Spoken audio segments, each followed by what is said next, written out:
Sorry, I'm trying to untangle one of my yarns here.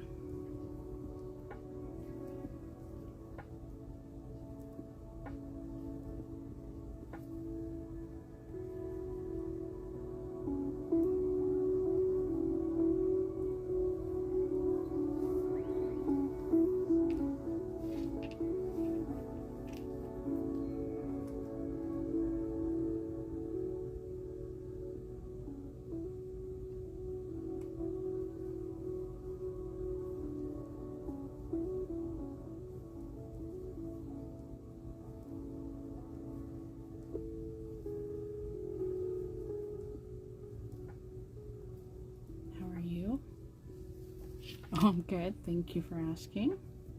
How about yourself?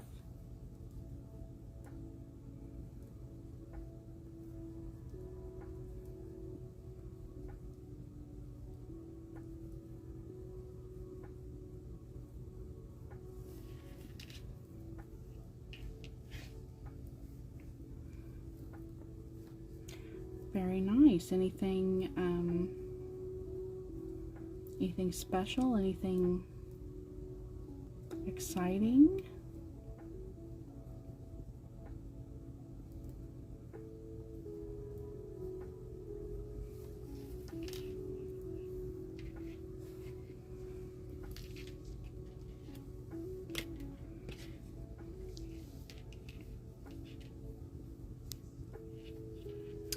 Very nice. You can never go wrong with a black sweater. Say, it is finally starting to cool off a little bit here. I'm in Texas, so our summers aren't quite over yet. Usually about the end of October is when we finally see a significant and much needed temperature change, but it has so far been kind of rainy and not terrible, unless you don't like the humidity here. So definitely looking forward to sweater season.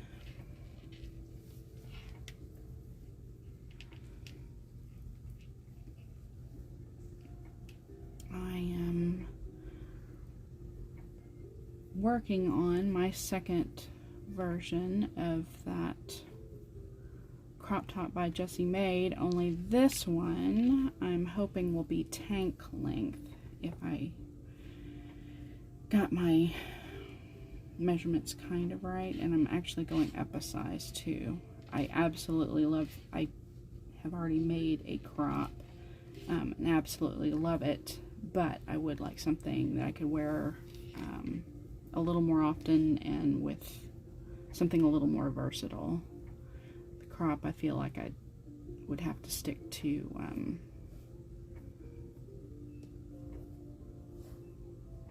wearing either this time of year, you know, when it's hot during the spring and summer, or I would have to pair it with a hoodie or something, and I don't know necessarily that it's something that I would want to wear that way. So I'm trying to do a tank length version that I can wear with a pullover or a jacket or something like that. Are you, is your sweater from a pattern, or are you the kind of knitter that once you have an idea in mind, you kind of know the basics, the structural parts to where you can kind of just knit it as you go?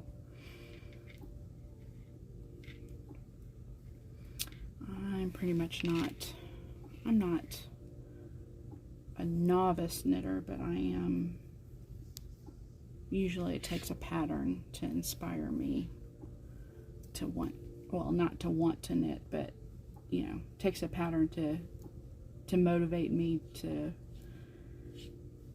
knit, especially when it comes to garments. Hats and stuff like that, I could knit all day long, and I don't really need a pattern as long as I know what I'm wanting patterns help, but when it comes to garments, I definitely require a pattern. And then any shawls or scarves that I've done, you know, I've always done based on a pattern just because I like the look of the end result.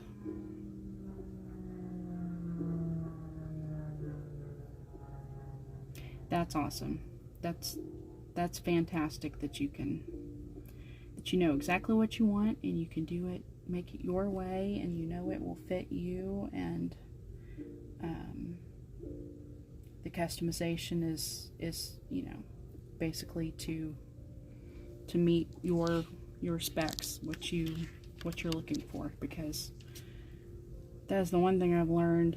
I've only knit 2 sweaters, 3 sweaters, 2 sweaters and a cardigan, but I've definitely learned that there are certain constructions I don't like, or I don't like the way they fit, and just because I might want something with a little more positive ease doesn't necessarily mean I just go up a size, because maybe the shape of that sweater still isn't what I'm looking for. So I still have a lot to learn when it comes to sweater knitting, for sure.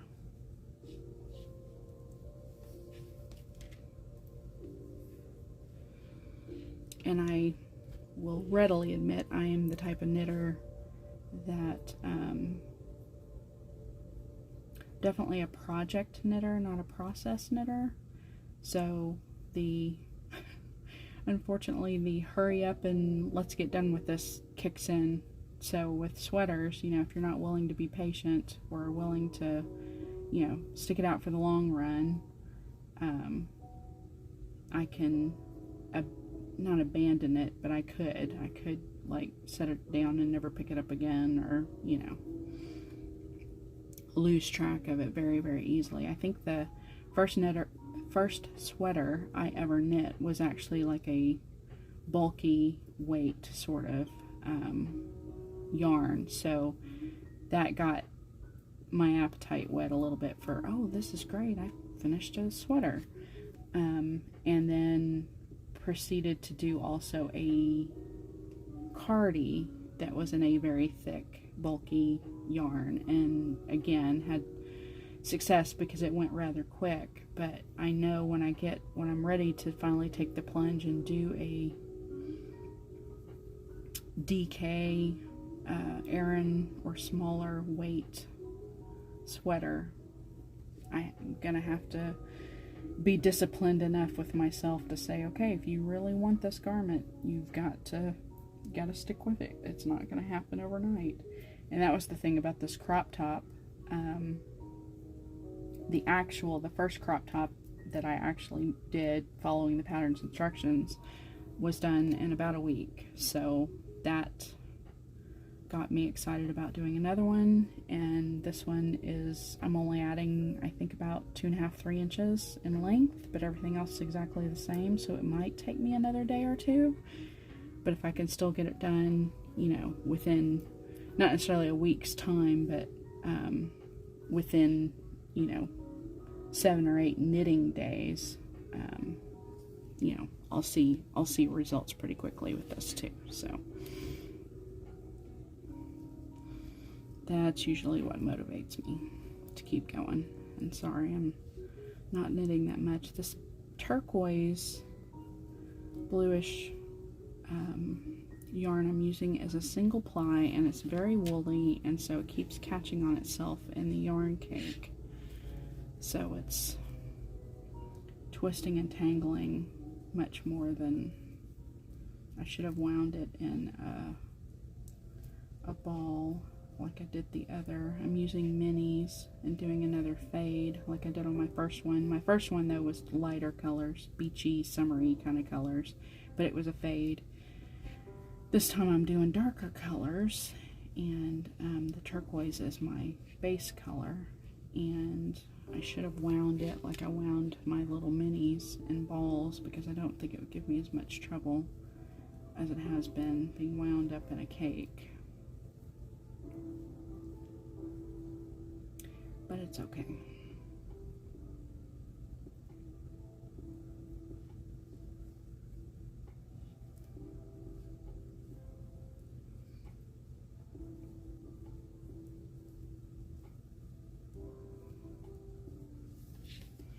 Well, it's nice to have another knitter. Most of the, well, I won't say most, a lot of the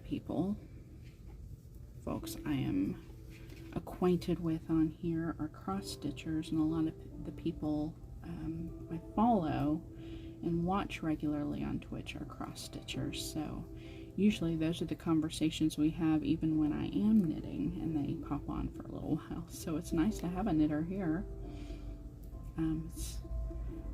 We have very similar yet different conversations. They're still crafty. They're just, you have different discussions or different things that you talk about. So that's kind of exciting. And some of the people, a couple of the people that I follow are like me. They do multiple things. Cross stitch, knit. There are a couple of folks that do diamond painting and you know, sewing, those kinds of things also. I'm not big into diamond painting. I love to sew, but I feel like that's one of those things you don't necessarily want to watch on Twitch because the machine would be kind of obnoxiously loud and get in the way of any conversation you might have.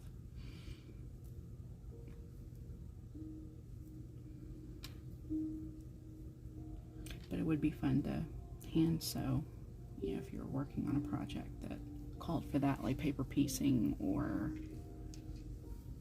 some smaller project where you were doing hand sewing, like quilting, small quilting project or something.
So is Twitch your go-to place for productivity as far as your crafts go, or do you also watch YouTube, watch folks' channels over there as well? Say, I usually come to Twitch when I want either something more productive or I need to be more productive. So I come over here so I can focus a bit more. But I do the same with YouTube as well. Watch even some of the same people that come live here over on Twitch also have, you know, pre-recorded channel videos over on YouTube, or go live even on YouTube.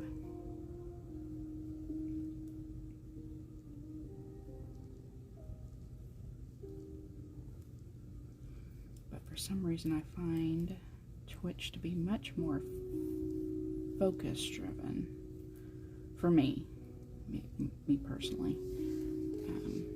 For some reason when involved with Twitch streams, my brain tends to lock in, kind of engage a bit more in being focused on just one thing, as opposed to, I don't know what it is about, I think it's the live aspect. Like on YouTube, I find myself getting up, walking away, or because I know I can come back, you know, rewind it, pause it, come back, that kind of thing. Whereas Twitch, although you can, you know, watch rebroadcasts of streams, it just seems like because it's a live thing, you're kind of a bit more engaged and focused on the person.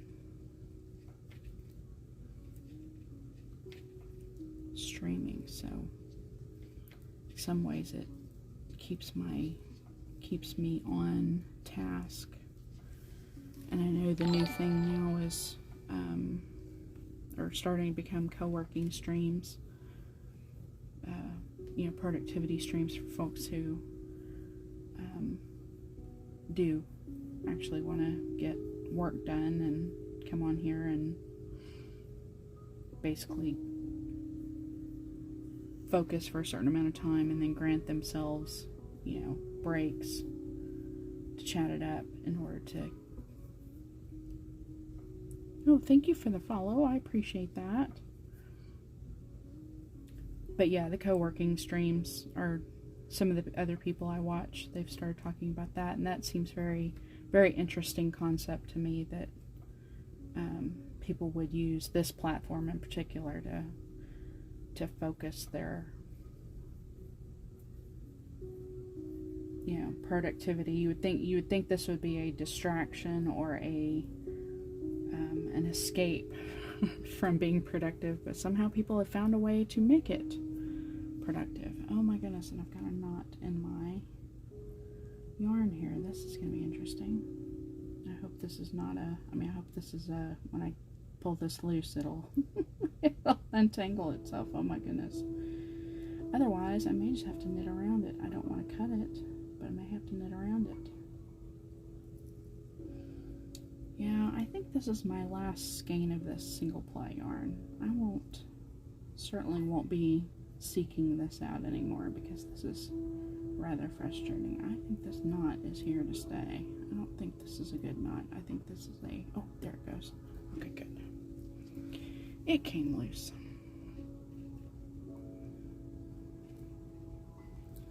But as much as I love this single ply yarn, as far as the way it feels and the way it knits up, the way the fabric looks, it is really frustrating to work with when you're trying to keep moving along, so to speak.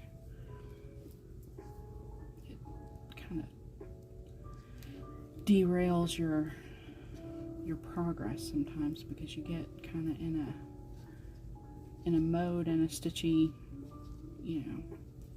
rhythm, and then all of a sudden you have to stop down to untangle your yarn. And it seems like I think this is just so much more toothy, so the wool kind of grabs on itself and tends to knot up easier, or even cling to itself easier.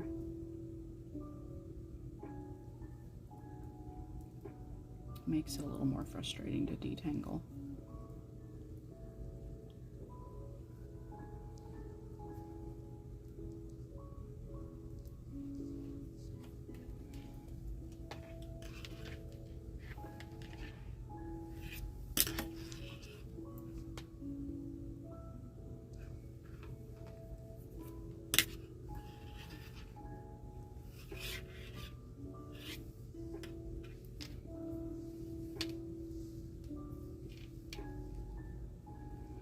So yeah, I'm learning that I think knitting is the thing that comes easiest to me on here on Twitch.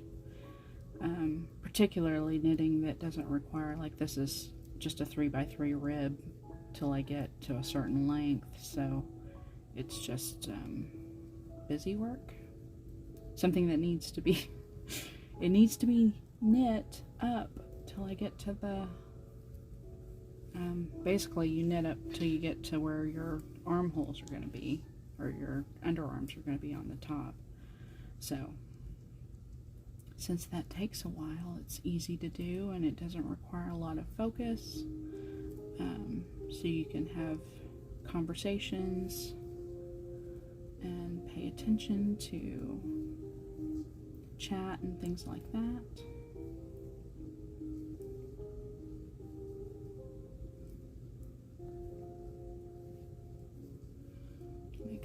Makes it easier. I've definitely done the cross stitch thing on here on Twitch But I've learned with that, either it has to be a paper pattern that I can kind of put over out of the way so I'm not, you know, showing copyrighted material to anyone, because basically most of my cross stitching is done on patterns that I have on digital devices, and I use one to record and I use another to kind of control and see the chat. So the only other, unless I'm doing a cross stitch pattern that doesn't require any kind of you know, paying attention to something, either it's repetitive or it's just what I've learned is basically where I'm going with all this is with cross stitch. I've learned if it's something where I'm just filling in a lot of color, or I have a repetitive pattern that I just need to, you know, get through, those are the best kinds of things, best kinds of pattern options for cross stitch on here. So that's similarly with knitting. What's great about if you've just got something you're trying to work through and it's real repetitive and you know what, you don't have to pay attention to a pattern for the duration. It makes for really good work on a Twitch stream. And I know some of the folks that I watch that,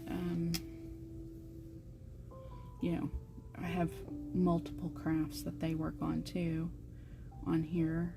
Some of them are big into the gaming thing, which I don't mind that. I mean, I definitely play along when they're posting, but that's not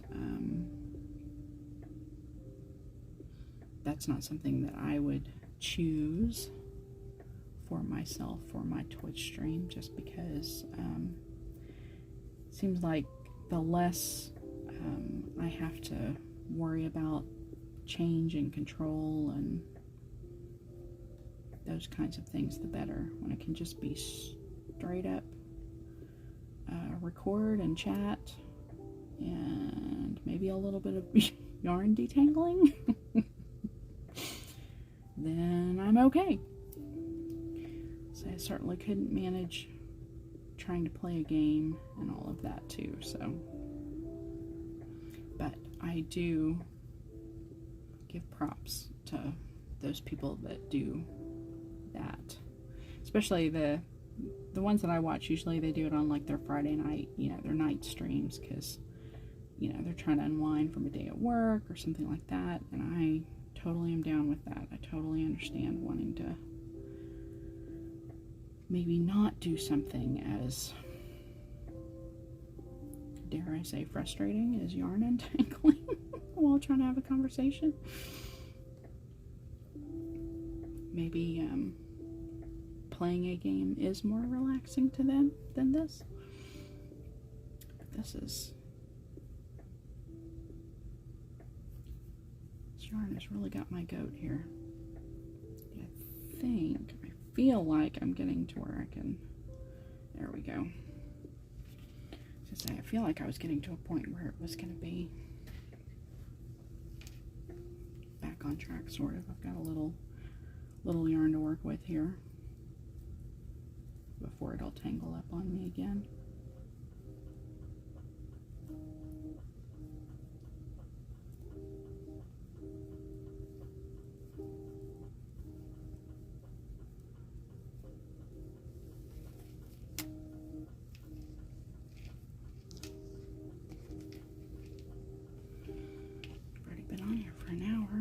Trying to kill some time between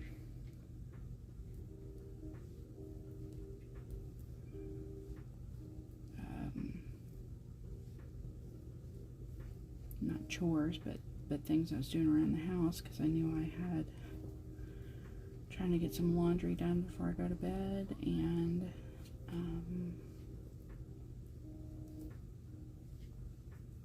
get a load of dishes in and got my shower out of the way. So I'm good there. So I knew I had a couple hours to kill before I had to start winding down for the evening.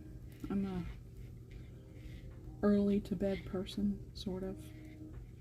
Definitely one of those people that need a couple hours to kind of settle into bed and chill and get ready for sleep and all that. So thought I'd spend a little bit of time on here before I did.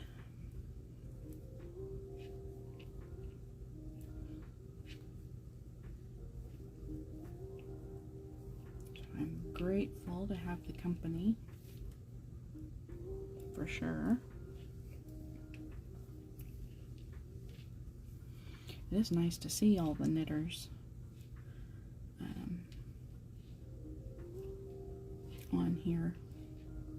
See all the different projects and things going on. As I say, for the longest, it seems like, you know, it was basically everybody on YouTube trying to have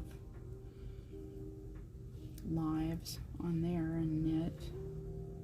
So I'm glad to see some of them anyway, have moved over here. Makes me happy that they have found another social media platform where they are welcome.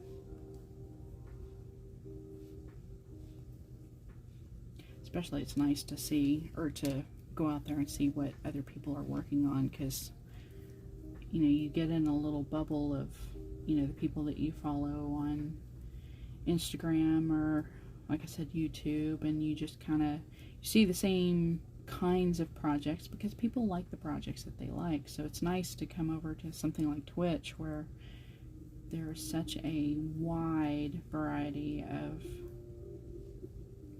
different people and what they're into. And so, like with cross stitch also, you start to see people doing very different things from what your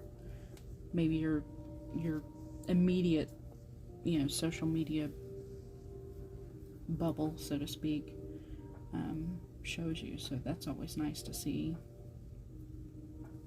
Really different, really interesting and unique and fantastic projects by people that, you know, I would have never been exposed to or never gotten a chance to check out. It's funny, this pattern, despite the the color and the picture, I actually took this up on a recommendation by someone that I follow on YouTube,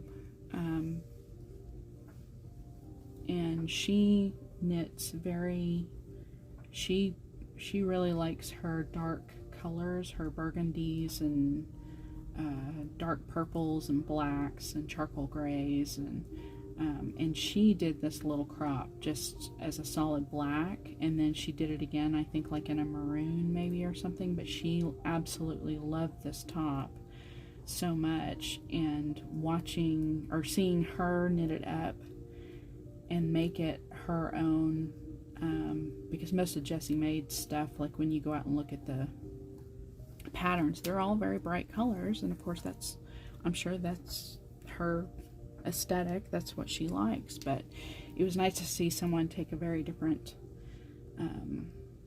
approach to, you know, knitting something for themselves, but not being afraid to take something that looks one way and not be afraid to make it their own. And so that's kind of what compelled me. The first one that I made is not that bright pink white, but it's very summery. It's teal and orange and whatever, and it just happened to be a mini set that I didn't know what I was going to do with, so it was a good test run, and it turned out really cute. But I knew I'm much more into darker colors too, so that's what I wanted to do next, was a darker fade. So I'm hoping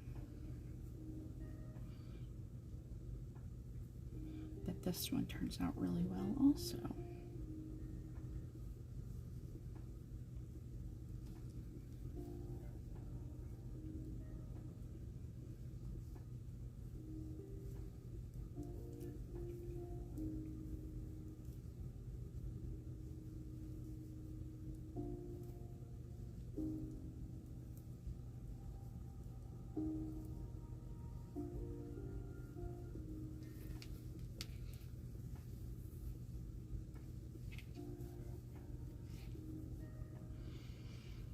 didn't think, I was only going to be on here for a couple hours, so I didn't think that I would need to wind up another, my next color that I'm fading into this. So I think last time I was on here I was knitting the other one, and my little minis are the typical like 10-gram you know, sock weight, fingering weight yarn. And I think last time I was on here for 5 hours, and I went through an entire color, or an entire mini. So that kind of made me think tonight that I was not going to be on here for 5 hours, so I would not worry about winding up another one. Hopefully I'll be a little closer to the end of this color, and I'll definitely need to wind another one up when I get to working on it again later this week. But I think for right now I'm good, just for the evening at least, in getting some of this done. And I'm definitely getting to the point where I'm trying to use, like, this turquoise is yarn from my stash. I had,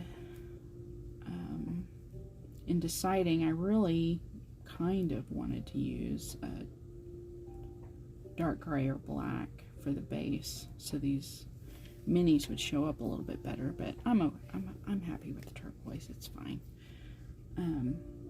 But I had enough of it because I knew I needed to have about probably 150-200 more yards of yarn to get those few extra inches in to make this tank length.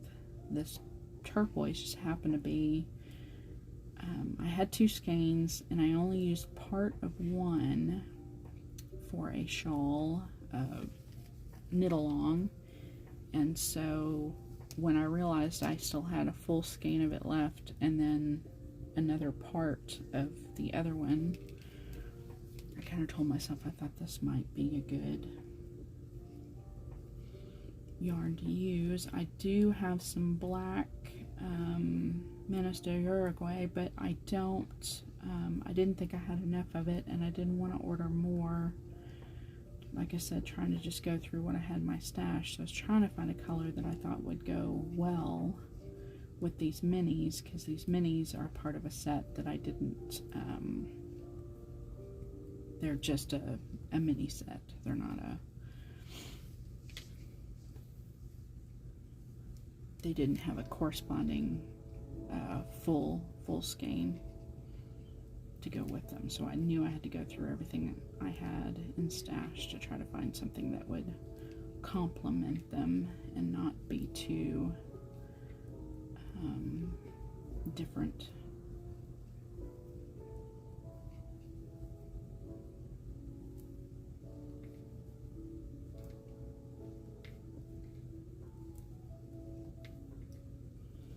And then I had to figure out the bottom couple of inches I needed to add. That was another ball that I had left over from a project, and I didn't even know what the where that one came from or what project I had used it in. It just happened to be, I have like a bag that I keep all of my wound up leftover, basically sock weight yarn, fingering yarn in, and I've been knitting a scrap blanket with them, and that just happened to be one that was in that bag that I thought went pretty well. I'm a little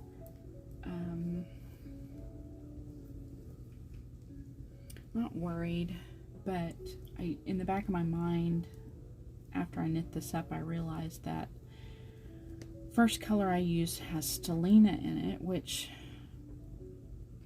the sparkle is fine. I mean, the other minis that I'm using don't have any sparkle to them. That doesn't bother me, but I have learned there's something else, a hat or something that I had used some stellina yarn that had stellina in it, and I noticed that the skin, like on my forehead, it itched, was kind of scratchy.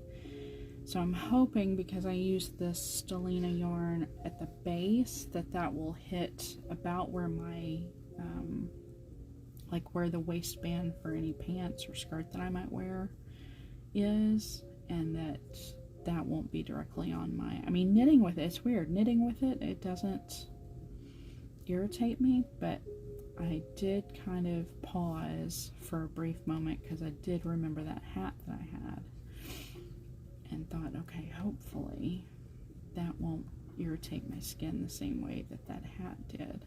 And I know that the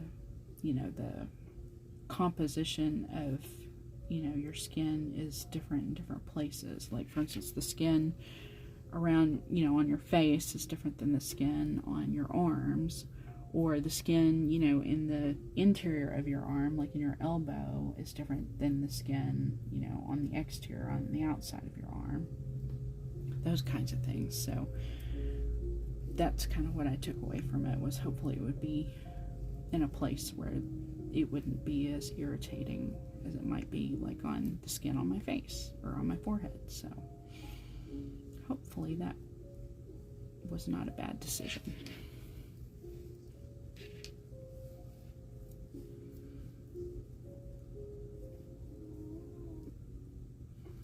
And then the other part was, so the tank, or the crop, original crop I made two to the pattern specs, to the number of stitches that it recommended, and it actually fits like a dream. It fits perfectly, but because it is a crop top, it definitely fits differently, or sits on your body differently. So in the pattern, in her pattern specifically, Jessie made designs, when you read them, she's very specific about how much negative ease or whatever to account for, because there's going to be some stretch. And so I took all that into account when I knit my first crop. But this one, because I'm going longer, because it's a tank, I'm actually going up a size. And it's not to have a looser fit necessarily, but it is because with the negative ease that she wants you to allow for in the crop top, which is like 6 to 8 inches. I mean, it's a lot. There is also, when that yarn stretches, there is also some draw up. So it doesn't, it doesn't hang, I guess is the best way to put it, to the length in which you think it's going to, because once you stretch that yarn out, it rises, it raises up a bit. So with this tank, I went up a size in hoping that there wouldn't be as much rise out of the fabric when it's worn, because there's less negative ease when I wear it. So, and hopefully one size was, I didn't want to go up 2, because I didn't want it to be like hanging off of me, or like I didn't want it to be, I wanted it to be fitted, I just didn't want it to be a short tank. I wanted it to try to be tank length. So in doing a little bit of research with the first one I knit to try to see exactly how much length I was losing when I put it on, I hoped that going up just one size would be enough to get some of that length back, to where I wouldn't need to, like, I'm only adding,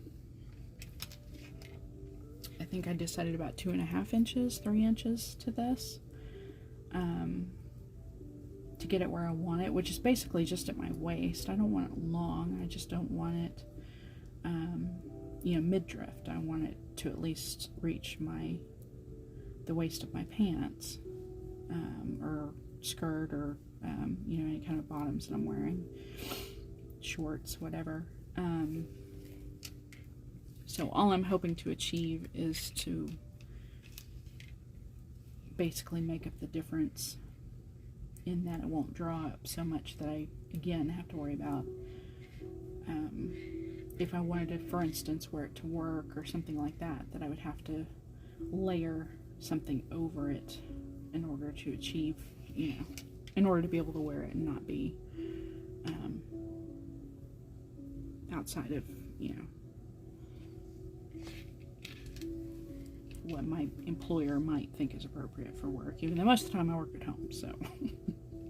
So what I wear at home is not a problem. It's just if I decided I wanted to wear it to the office.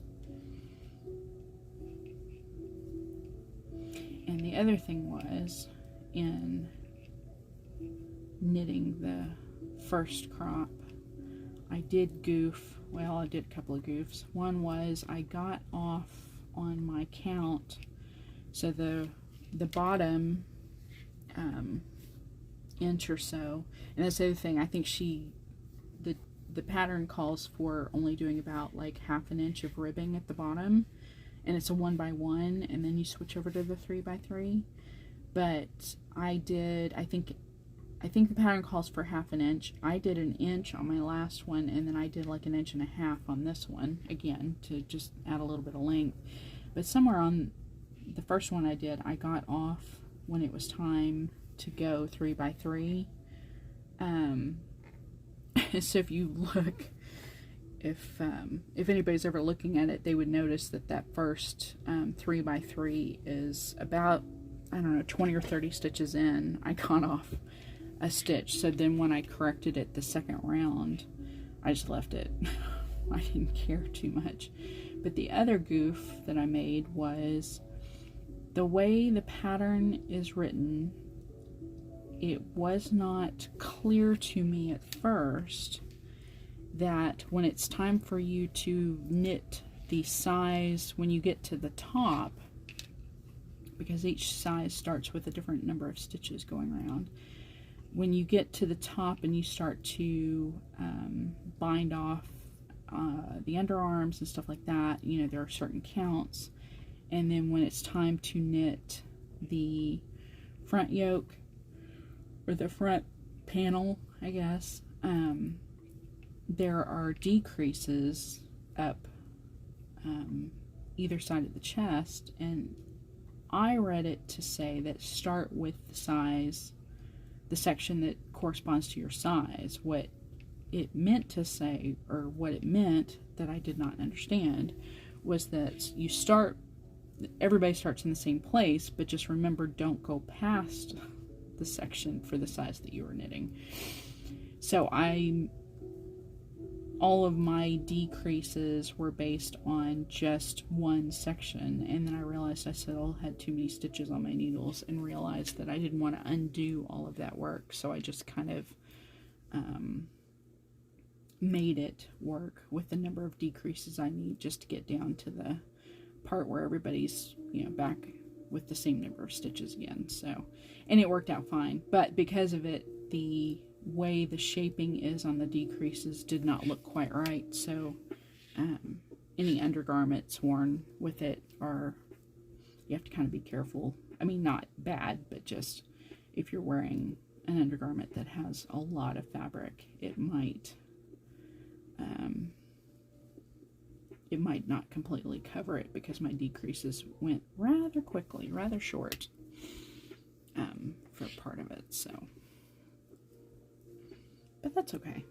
Again, it's all things that I learned, and of course this one hopefully I will have learned from those mistakes, and this one will be better for sure.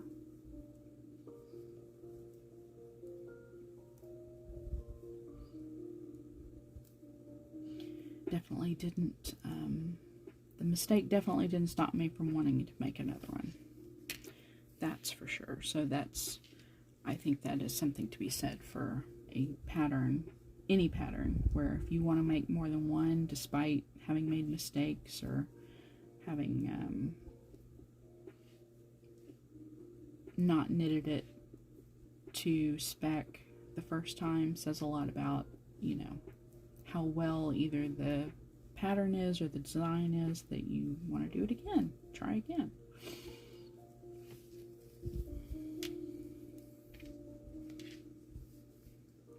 And I've done that plenty of times too with like socks that have unique patterns. I've got a couple of pairs of socks, as a matter of fact, that only have one, do not have a matching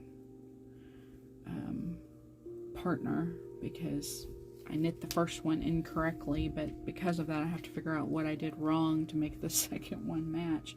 Nothing wrong with the way the second one looks, I just didn't follow the pattern correctly, so now I've got to make sure that whatever I did wrong I do again, so the sock matches the first one. And I've got a couple of pairs of socks like that.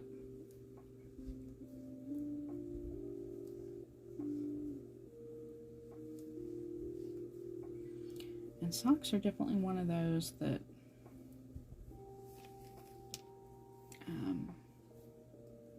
I actually enjoy knitting the process in that case of knitting socks, and I definitely like the end result. But if I don't, as much as I like the not having to think about a pattern, if all I'm doing is knitting in the round just for the sake of knitting, you know, a tube, that gets boring rather quickly. And I'm learning that because I decided this next pair I was going to knit, I wanted to learn how to do afterthought, but like cut in heels.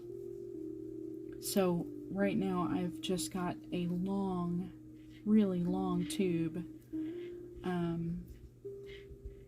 knit, and what I was planning on doing was, you know, doing one to a certain length and then doing the toe, and then doing the other one to a certain length and doing the toe, and then going back and cutting in the toe, or cutting in the heels. But just the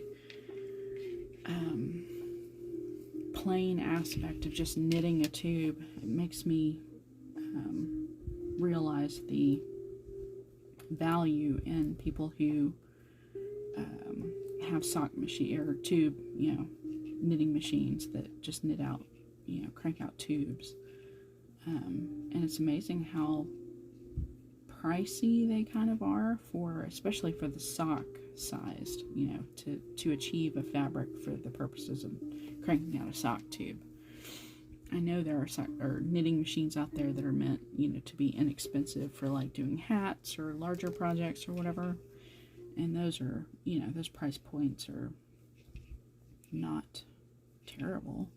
They're still, you know, they can be expensive for someone who maybe doesn't, you know, wouldn't use it all the time, or it might be a luxury to buy one. But sock tube machines, for some reason, to me, it amazes me how kind of expensive they are. So the one or two times I've run across either companies that have offered the service to crank out a pair of tubes, or you know, you could send your yarn into a shop and have them do it. I always thought, yeah, but what's the fun in that? Because the whole point is to knit, you know, because you're knitting, you want to knit. But it's like, no, I'm starting to learn now. If all I want is just a tube, that actually is kind of convenient, because then, you know, all you're doing is the heels, toes, and cuffs, if you need cuffs, and let a machine do all the kind of boring grunt work. If that's something that doesn't appeal to you. I know plenty of sock knitters that they just want something, they want a knitting project that they don't have to think about it. They can just sit there and like sit in a dark movie theater and watch a movie and just knitting around for, you know, 2 or 3 straight hours.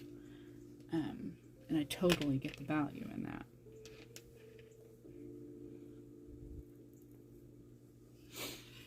I just have to find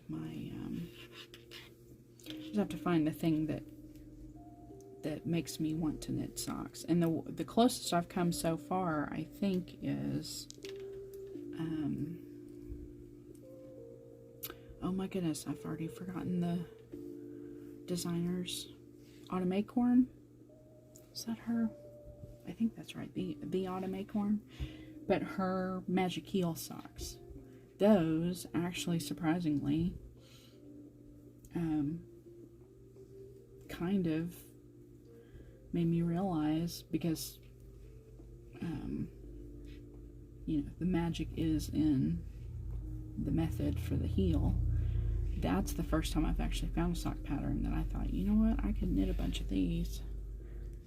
This is actually quite clever and unique and different. And then somebody the other day I saw had Kate Celine, I think, had a free sock pattern that I realized was very similar in how the magic heel patterns, or magic heel sock pattern is constructed. So I downloaded that one because it was a free pattern, and I thought, I'm going to go back and try Kate Celine's sock, because the only difference is, whereas Autumn Acorn, the only deviation, or the only thing about the pattern that you're learning how to do, is the magic heel part. Kate Celine's actually has a pattern for the remainder of the sock, you know, the leg and the foot, that kind of complements the heel, the method for stitching or knitting the heel. So that one to me was a little interesting too. I just haven't had the chance yet, I guess, haven't had I think I realize I have got so many half finished pairs of socks that I think my brain is trying to tell me that I don't need to start another pair of socks until I finish a pair, you know, that I've got half done. So either I just start another pair, which I might just do, or sit down and try to at least finish a pair that I've started, for the sake of giving myself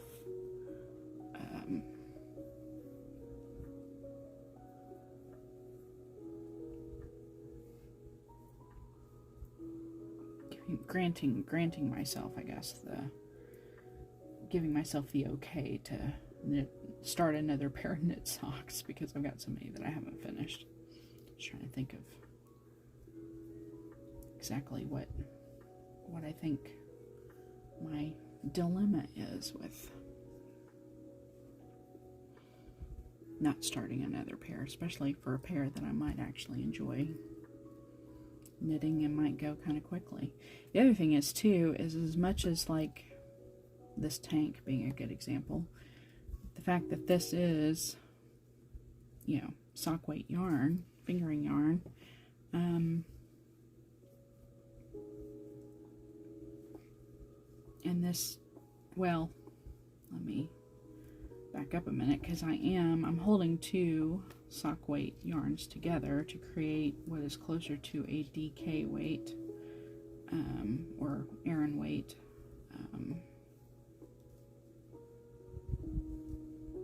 yarn.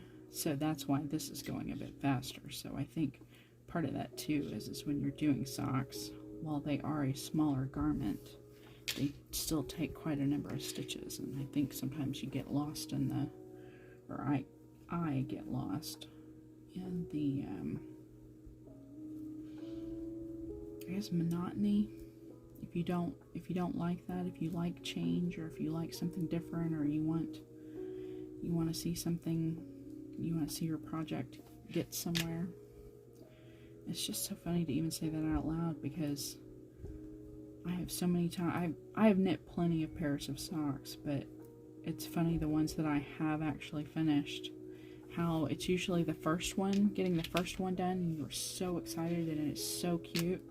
So you start the second one, and then something happens, something loses me in the second sock, and either I never finish them, or I never even start them. And like I said, in a couple of cases, it's because I fudged something on the first sock, so I have to make sure I do the second sock so they are correct, that they match. But the ones that I have finished, I do know what that feeling is like, to finish a pair of socks and be so happy with them. So I just need to get myself in gear and either, like I said, finish what I started, or just back up and start another pair of socks and hope for the best, hope that I finish them. And then the other part of that too is you know, you only have so many knitting needles.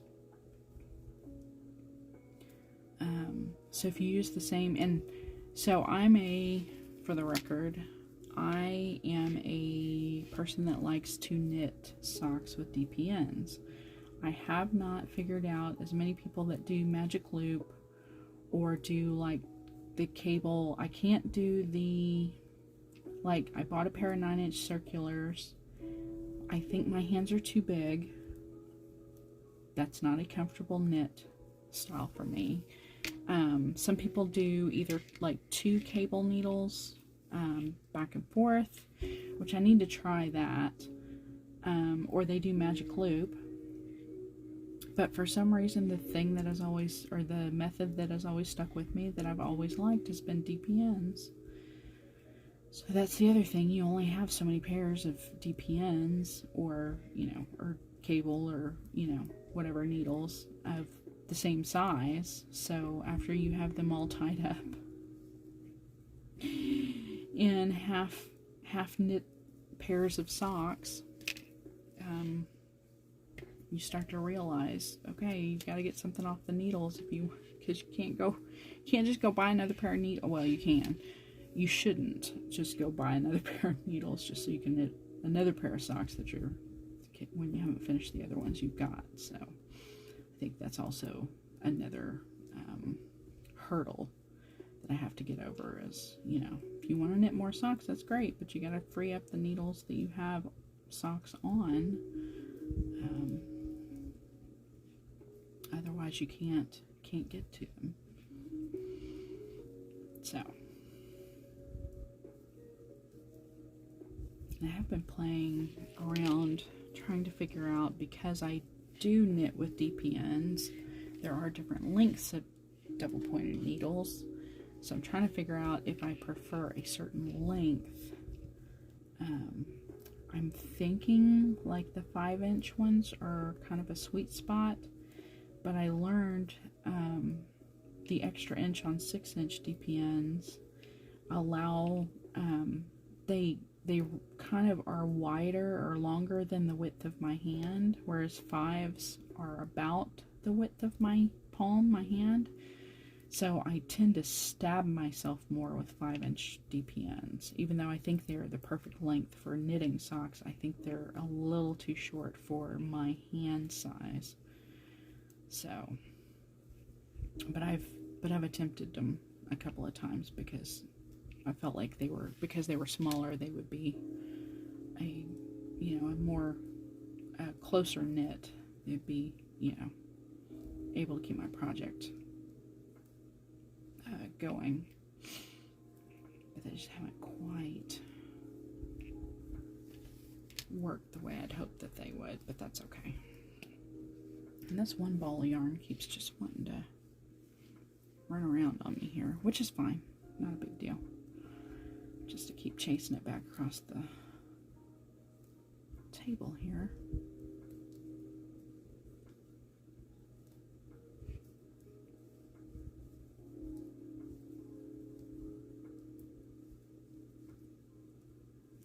Keep it, or trying to hold it in place, kind of wedge it behind my larger cake of turquoise yarn, and my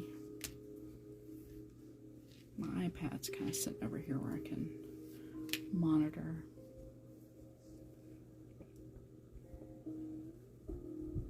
The stream.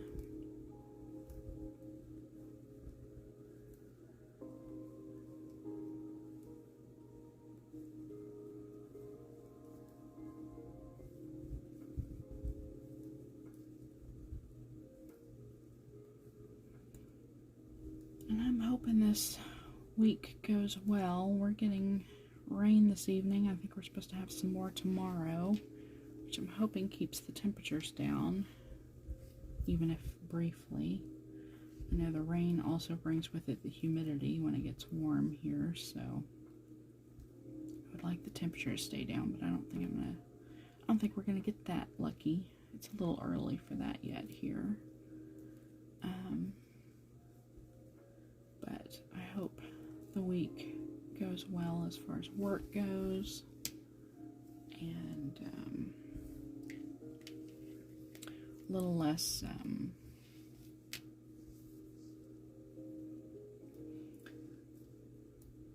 stressful, I guess, than this past week has been.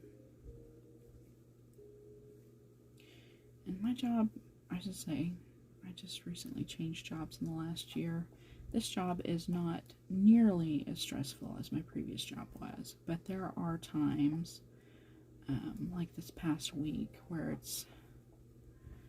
it's I shouldn't say stressful, because I think that's misleading. I think what it is I have moments in this job that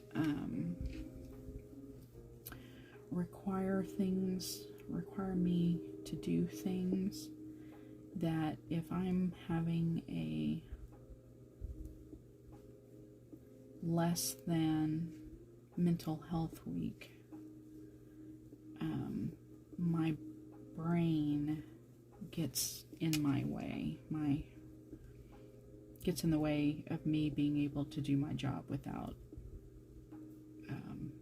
anxiety or stress or whatever. It's like my brain creates stress that isn't there, creates anxiety that isn't there, which is the way. That is the way mental health happens for all of us. But this past week, for some reason that I haven't quite figured out yet, it was a little more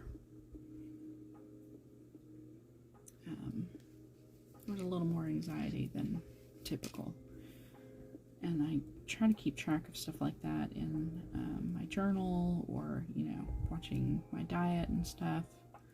There are a couple of things I think might have contributed, but nothing definitive. So, like I said, I'm hoping this week provides some more even workload, even structure, and allows me to manage my workload and what comes at me a bit more effectively than it did this past week. And it was definitely just a one-off. Wasn't anything in particular. It was just the way work gets handed to you, and when it strikes you at a moment when you're not doing as well, it definitely has a more profound effect on you, and you look back on it and you realize that you try to recognize the things that might have contributed to the break you had. But like I said, I haven't put my finger on much of anything yet.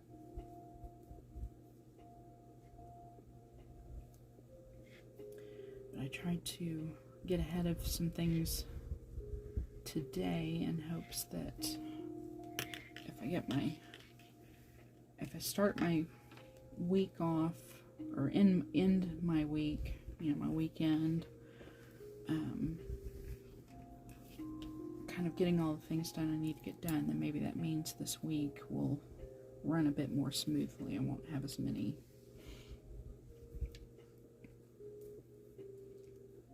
life's always going to throw stuff at you, but if you can at least take care of the things that you need to, you're going to have to confront or face, then maybe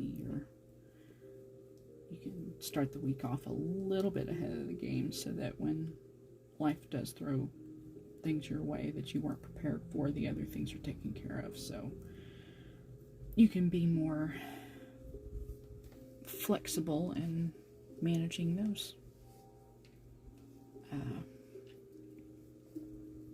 scenarios that you weren't expecting or prepared for, which is always good when you can be in the position to take on unknown things willingly and accept them because, you know, other things around you are going well or aren't going to be a hindrance or a factor in managing what you need to get done.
Well, I appreciate everybody being here this evening. I am probably going to get to the end of this round, and then I am going to call it for this stream. For those who have lurked in the background, please know you are always welcome here. For those of you who might be watching this on a rebroadcast, I hope you enjoyed yourself. I hope you got something done.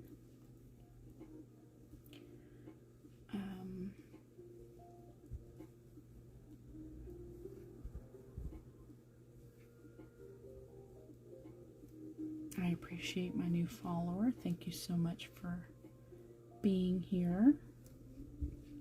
I hope you got a few rounds done on your sweater as well. I hope it's turning out exactly the way you want it.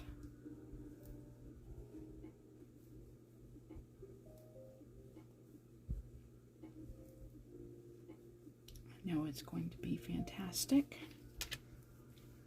especially considering you are making it your own. It just makes it that much better.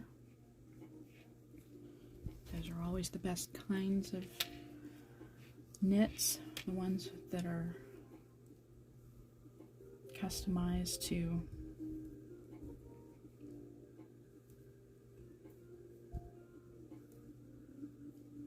the specifications you want, whether it's for yourself or as a gift for someone, to have the knowledge and the ability to make something as personalized as a sweater or a pair of socks or a hat or anything that requires a little bit of know-how. That's a fantastic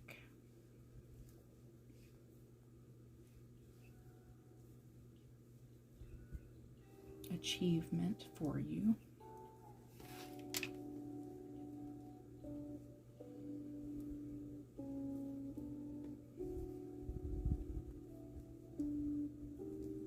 And for anybody who was here or is here, I hope you enjoyed yourselves. I hope you had a pleasant couple of hours or few minutes, however long you were here. Maybe this just brought you some chills, some peace, allowed you to take a breath, allowed you to take a break.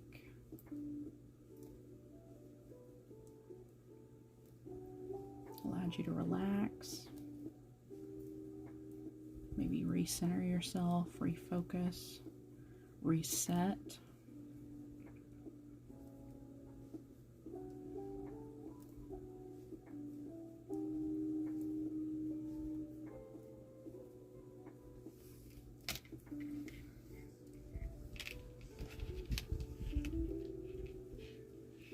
I'm just happy to be here and to have gotten a few more rounds in on my knit.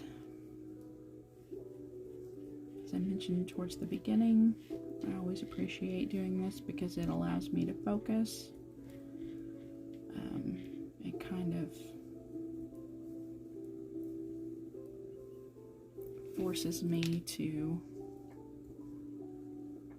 work on something maybe I would not have worked on or set aside for something else. Allowed me to get a few stitches in and enjoy those stitches and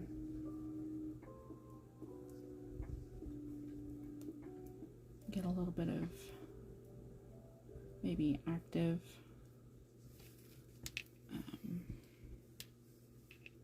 meditation or reset for myself.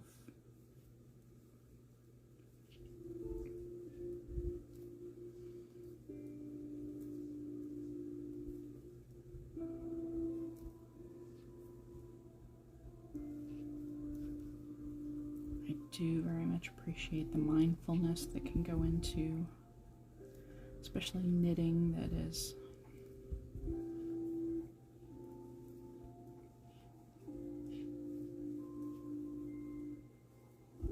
repetitive, knitting that doesn't require checking in on a pattern or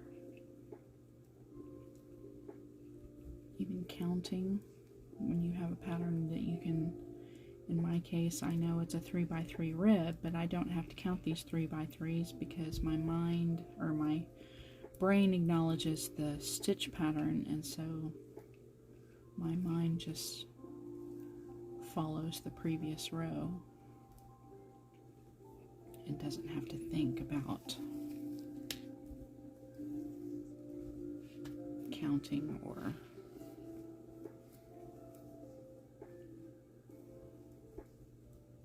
anything like that. It's more of a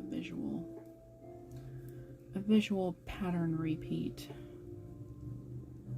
which is sometimes all we need is just something soothing and relaxing and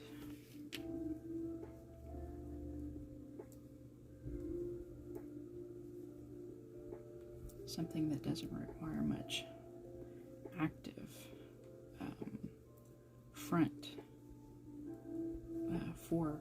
forefront brain, actual cognitive thought, just more of a repetitive motion.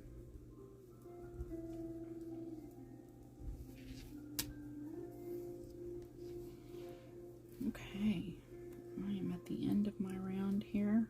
This little mask stitch marker is the beginning of the next round for me. So one more time, just to say again, I appreciate you all being here, whether it was 5 minutes or the full almost 2 hours. Yeah, hour 42. I hope you enjoyed being here for the amount of time you stayed.